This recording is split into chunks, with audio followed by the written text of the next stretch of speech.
Opposite विद्यालय गोलियापुर बिल्हौर कानपुर नगर की भूतपूर्व छात्रा आज आप सभी लोगों के समक्ष महिलाओं के ऊपर अपने विचार प्रस्तुत करने जा रही हूँ। क्या हूँ मैं, कौन हूँ मैं, बस यही सवाल करती हूँ मैं।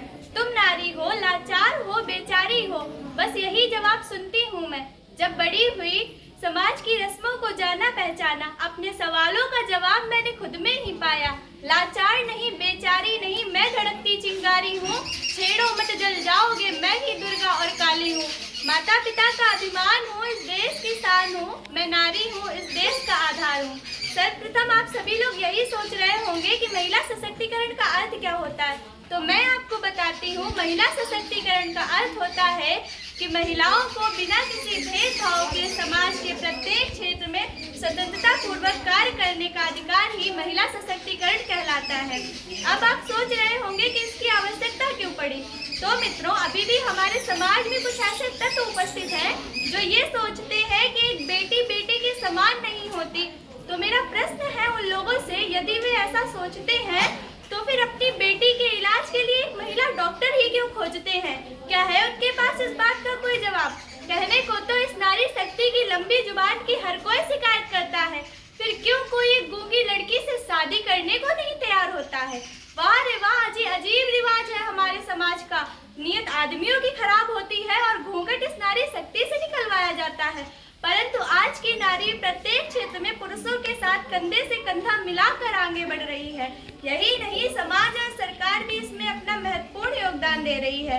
सरकार के द्वारा बेटी बचाओ बेटी पढ़ाओ योजना, सुकन्या समृद्धि योजना, उज्ज्वला योजना जैसी अनेक योजनाएं लागू की गई हैं और समाज भी नारियों के महत्व को समझने लगा है।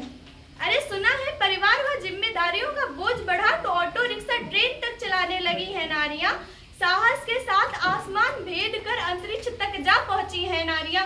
अरे आजकल तो वायुयान तक उड़ाने लगी है नारियां। अरे आजकल तो वीर जवानों की शहादत को कंधा देकर शमशान घाट तक जा पहुंची है नारियां। यदि कल्पना चावला, अवनी चतुर्वेदी जैसी महिलाएं नहीं होती तो इस देश का नाम रोशन कौन करता? क्या है उनके पास कोई जवाब?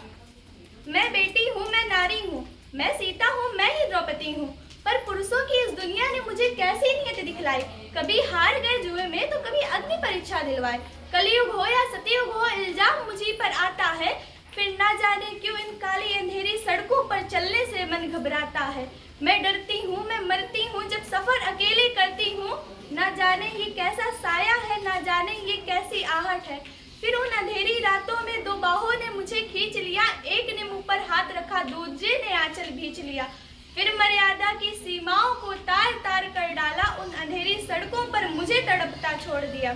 सबने तस्वीरें खींची, कोई मदद को आगे ना आया। सबने तस्वीरें खींची, कोई मदद को आगे ना आया। कोई मदद करो, कोई मदद करो, ये चीख चीख कर चीख भी मुझसे रूठ गई। और जब होश में आई तो सबकी बातें सुनकर मैं टूट गई। परिवार की बदनामी होगी, सबने यही समझाया। ये नई उम्र के लड़के हैं, थोड़ा बहक से जाते हैं, पर दुनिया वाले तुम पर प्रश्न उठाएंगे, क्यों गई थी काली रातों में, क्यों नहीं था कोई साथ में? क्या मेकअप था, क्या गहने थे, अरे क्या छोटे कपड़े पहने थे? सवालों की इन भूल भुलैया में अच्छाई कहीं खो सी जाती है। सब भूल जाओ कहने वालों, क्या तुम्हें शर्म नहीं आती है? सब भूल जाओ कहने वालों, मत भूलो ये नियति तुम्हारी भी हो सकती है। अगले दिन सड़क पर पड़ी बहन या बेटी आपकी भी हो सकती है। इस दर्द से बढ़कर कोई दर्द नहीं हो सकता। जो नारी का सम्मान न करे वो मर्द नहीं हो सकता। जो नारी का सम्मान न करे वो मर्द नहीं हो सकता। धन्यवाद।